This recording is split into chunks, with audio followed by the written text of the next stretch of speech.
في ملف السكن، خرج العشرات من السكان الحاصلين على مساكن بصيغة الاجتماعي التساهمي بحي الياسمين بولاية وهران عن صمتهم جراء الوعود العديدة والمتكررة من طرف أحد المقاولين الذي تقاعس في عملية التسليم. يقول ياسين حسين في هذا التقرير. العشرات من السكان يحتجون على واقع عمارتهم التي تدخل في حيز الاجتماع التساهمي الغير المتوفرة على أدنى شروط النظافة والأمن بحي الياسمين بوهران.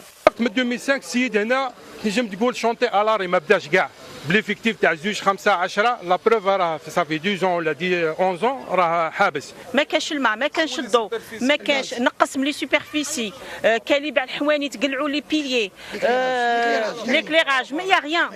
حنا رانا في لاتور، رانا درنا اونغاجمون معاه، خدمنا سكاينين روحنا ودرنا كل شيء روحنا، قالنا غادي ندير لكم الماء، ما عندنا ماء، ما عندنا الضوء، ما عندنا غاز، وزيد بزياده الدروج ما كاش، لاسونسير ما كاش.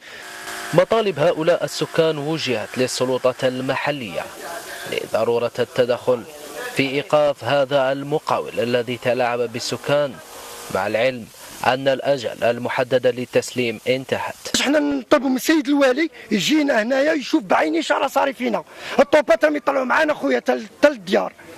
من هدرنا معاه في البيرو قالنا روحوا تشكوا. هذه هي الهضره، نطلبوا من السيد الوالي يجي، حنا رانا بدراهمنا في الفوضوي.